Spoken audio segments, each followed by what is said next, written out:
इस deep dive में खुशामदीद। आज हमारे पास है पर्थ स्कॉचेस और कमेला विक्टोरियंस के दरमियान जो T10 मैच हुआ उसका स्कोर कार्ड। जी बिल्कुल। और हम सिर्फ स्कोर्स नहीं देखेंगे बल्कि कोशिश करेंगे समझने की कि इस तेज मैच में अहम मोड़ क्या थे, खिलाड़ियों ने कैसा खेला और नतीजा कैसे निकला। ठीक है, तो पर्थ स्कॉचेस ने पहले बैटिंग की। 8 ओवर्स में 113 पर ऑल आउट। ये तो काफी तेजी से हुआ सब कुछ। हाँ, बहुत तेजी से। और स्कोर कार्ड देखें तो एक पैटर्न नजर आता है। 59 पर तीसरी विकेट गिरी, वहां तक तो शायद ठीक था। अच्छा।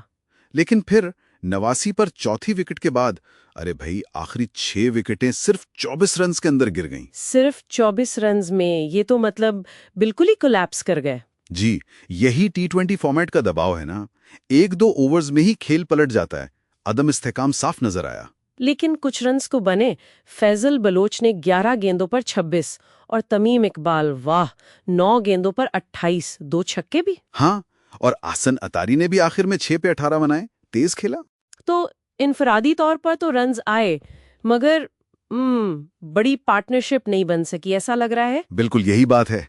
तेज इनिंग्स थी छोटी छोटी, लेकिन कोई लंबी शराकत नहीं बनी। विकेटें गिरती रहीं। और इसका क्रेडिट फिर कमीला के बॉलर्स को देना होगा। खास तौर पर शेराज जानी SM का नाम नजर आ रहा है। ओहो बिल्कुल, शेराज जानी क्या बॉलिंग की। 3 ओवर्स में 36 रन देकर 5 विकेटें। ये तो मैच बदलने वाली कारकर्दगी थी। 5 विकेटें T10 में? कमाल है। क्या लगता है कैसे कामयाब हुए वो? मेरा ख्याल है उन्होंने शायद विकेटों पर ज्यादा अटैक किया होगा। यॉर्कर्स या सीधी गेंदें। बल्लेबाजों को रूम नहीं दिया बड़े शॉट्स के लिए। और एहतिशाम आफरीदी ने भी 3 विकेटें ली, अगरचे रन्स थोड़े ज्यादा दिए उन्होंने। जी, 2 ओवर्स में 25 रन थोड़े महंगे रहे, लेकिन विकेटें अहम थीं। एक और चीज, विकेटें तो गिरी लेकिन ज्यादातर बॉलर्स का इकोनॉमी रेट 12 से भी ऊपर है। सही पॉइंट है। इससे पता चलता है कि पिच बैटिंग के लिए काफी अच्छी थी और T20 में बॉलर्स के लिए रन्स रोकना कितना मुश्किल काम है। बिल्कुल। विकेटें लेना एक बात है, रन्स कंट्रोल करना दूसरी। जी, और यहाँ रन्स रोकना आसान नहीं था। तो ये थी पर्थ की इनिंग्स। अब आते हैं कमिला विक्टोरियंस की तरफ। 114 का हदफ। जी, और इन्होंने ये हदफ 8.1 ओवर्स में हासिल कर लिया, 5 विकेटों के नुकसान पर। तो जीत तो गए, लेकिन 5 विकेटें मतलब ताकुब सीधा साधा नहीं था। नहीं, बिल्कुल नहीं। शुरू में 16 पर पहली विकेट गिरी, फिर बीच में 58 से 89 तक 4 विकेटें गिर गईं। उस वक्त मैच में थोड़ी सनसनी जरूर पैदा हुई होगी। और यहाँ फिर शिराज जानी SM से पहले गेंद से, अब बल्ले से भी 16 गेंदों पर 31 रन। जी, ऑलराउंड परफॉर्मेंस जिसे कहते हैं। मिर्जा इमरान ने भी बहुत अहम इनिंग्स खेली, 14 पे 37। और हाफिज मुईज ने आखिर में आकर 10 गेंदों पर 29 बनाकर मैच खत्म कर दिया। यहाँ भी स्ट्राइक रेट्स तो बहुत ही ऊंचे रहे। यही तो T10 का मजा है, 1-2 अच्छी इनिंग्स और खेल आपकी तरफ। पर्थ की बॉलिंग में फैजल बलोच ने बहुत अच्छी कोशिश की। 2 ओवर्स 11 रन 3 विकेट, इकोनॉमी 5.50। ये तो गैर मामूली है। हाँ, ये बहुत शानदार स्पेल था इस मैच के हिसाब से। लेकिन शायद बाकी बॉलर से वो सपोर्ट नहीं मिली।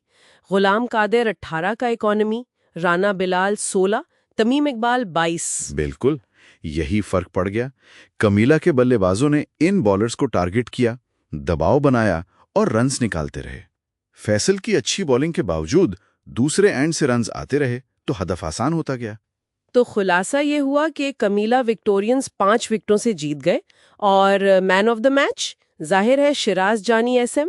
जी, उनकी ऑलराउंड कारकर्दगी फैसलाकुन थी। 5 विकेटें और फिर 31 अहम रन्स।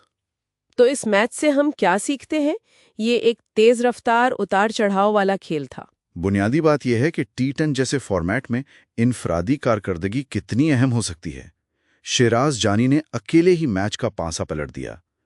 पर्थ ने तेज रन जरूर बनाए, लेकिन तसलसल नहीं था, विकेटें जल्दी गुनवाईं। जबकि कमीला ने भी विकेटें गिनवाई, मगर उनके पास ऐसे खिलाड़ी थे जिन्होंने अहम मौके पर जारहाना खेल पेश किया। बिल्कुल, और ये भी जाहिर हुआ कि खेल का मोमेंटम कितनी तेजी से बदलता है। एक ओवर में मैच एक तरफ, दूसरे में दूसरी तरफ। वाकई 14 अगस्त 2025 का ये मैच तो काफी दिलचस्प रहा होगा। स्कोर कार्ड का तज्जिया करके मजा आया। जी हाँ, और ये एक सवाल भी छोड़ जाता है सोचने के लिए कि क्या T10 जैसे तेज फॉर्मेट्स में टीम की मजमूई मुतवाजन कारकर्दगी ज्यादा जरूरी है या फिर चंद खिलाड़ियों की इनफरादी धमाकाखेज परफॉर्मेंस ही मैच जितवाने के लिए काफी होती है? इस पे गौर किया जा सकता है।